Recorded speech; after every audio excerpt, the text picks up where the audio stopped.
Vote चोरी पर कांग्रेस अब क्या करने वाली है? बिहार चुनाव में एसआईआर और वोट चोरी से कैसे एक राजनीतिक दल की सियासी हवा खराब होने लगी है। कायर है, कायर है। मोदी शाह कायर है, कायर है, कायर है। मोदी सरकार कायर है, कायर है। बिहार में कांग्रेस क्या करने की तैयारी कर रही है? सड़क पर एक साथ पूरा विपक्ष और वो भी सांसद। देश ने पहले कभी ऐसा दृश्य नहीं देखा था और अब कोर्ट में वोट चोरी पर जो दलीलें पेश की जा रही हैं, वो चुनाव आयोग के साथ साथ सरकार की भी टेंशन बढ़ा रही है। सुप्रीम कोर्ट से संसद और दिल्ली से पटना तक वोट चोरी और एसआईआर पर चुनाव आयोग से जवाब देते नहीं बन रहा। सुप्रीम कोर्ट में जब सवाल उठा कि जिंदा लोगों को मुर्दा कैसे बता दिया गया, तो चुनाव आयोग का जवाब आया कि जब इतने बड़े पैमाने पर कुछ किया जाता है तो गलतियां स्वाभाविक है। तो चुनाव आयोग और उनके काबिल वकील साहब सुन लीजिए, गलतियां स्वाभाविक नहीं है। करीब 8 करोड़ वोटर्स का एक महीने में वेरिफिकेशन का चुनाव आयोग का आइडिया ही गलती है। दोष किसी और का नहीं, सिर्फ और सिर्फ चुनाव आयोग का है। आपकी मंशा पर सवाल उठाना हमारा काम नहीं, लेकिन चुनाव आयोग के थिंक टैंक, वो लोग जिन्होंने एक महीने में ही एसआईआर कराने और पूरा करने का आइडिया दिया, वो कौन लोग हैं? चुनाव आयोग के अधिकारी तो खुद आईएएस होते हैं, रिटायर्ड आईएएस होते हैं, देश चलाने वाले लोग होते हैं। तो क्या उन काबिल अफसरों को ये नहीं पता था कि एक महीने में करीब 8 करोड़ वोटर्स का वेरिफिकेशन ठीक तरीके से कर पाना असंभव है? आधार कार्ड अब भी प्रमाणित नहीं करता कि आप वोट देने के काबिल हैं या नहीं।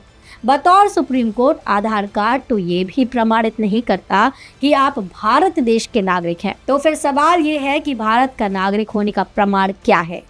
और जब आधार कार्ड नागरिकता या उम्र का प्रमाण है ही नहीं, तो फिर आधार कार्ड की जरूरत क्या है? क्यों बच्चे के पैदा होते ही आधार कार्ड, स्कूल दाखिले में आधार कार्ड, बैंक खाता खुलवाने में आधार कार्ड, यहाँ तक कि वोट डालने के लिए भी चुनाव आयोग कैसे आधार कार्ड दिखाकर वोट डालने की परमिशन दे देता है? क्यों जनता को लाइनों में लगाया जाता है?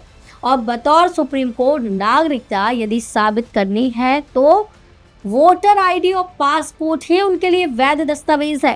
तो जब बच्चे के जन्म लेने के बाद आधार कार्ड बनाने की बजाय वोटर आईडी बनवाइए, जो 18 साल पर खुद अपडेट हो जाए और व्यक्ति वोट देने के काबिल हो जाए।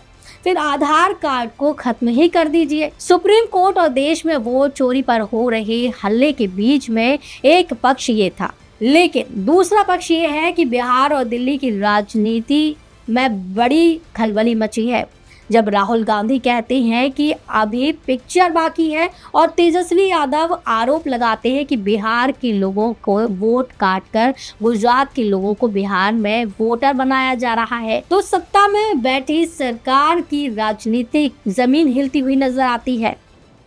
अब गुजरात के लोग बिहार के वोटर बन रहे हैं। जो भाजपा के प्रभारी हैं भीखू भाई, वो पटना के वोटर बन गए हैं। ऐसे तो बहुत अनलिमिटेड केसेस, अभी पिक्चर बाकी है। एसआईआर और वोट चोरी के आरोपों पर बीजेपी की टॉप लीडरशिप की चुप्पी बताती है कि इस मामले के कूल ऑफ यानी ठंडा पड़ने का इंतजार किया जा रहा है। बीच बीच में कुछ दूसरे मुद्दे भी उठाए जा रहे हैं, जैसे सीतामढ़ी में जानकी मंदिर के लिए भूमि पूजन या फिर उत्तर प्रदेश के फतेहपुर में मजार और मंदिर का विवाद उठाकर तोड़फोड़ करना। लेकिन विपक्ष पूरी ताकत से एसआईआर और वोटर लिस्ट में गड़बड़ी को पकड़कर बैठा है। बिहार चुनाव करीब है और कथित वोट चोरी का धमाका करने वाली कांग्रेस बिहार में राजनीतिक जमीन मजबूत करने की तैयारी कर चुकी है। बिहार में कांग्रेस वोट अधिकार यात्रा निकालने जा रही है और अच्छी बात यह है कि इस यात्रा का मकसद सभी 243 सीटों को कवर करने की बजाय बिहार की 50 विधानसभा सीटों को कवर करना है। यानी कि सीटें यहां कांग्रेस को मजबूत जमीन मिलने का अनुमान है, उन्हीं सीटों पर फोकस किया जा रहा है। 17 अगस्त से राहुल गांधी खुद बिहार में मौजूद रहकर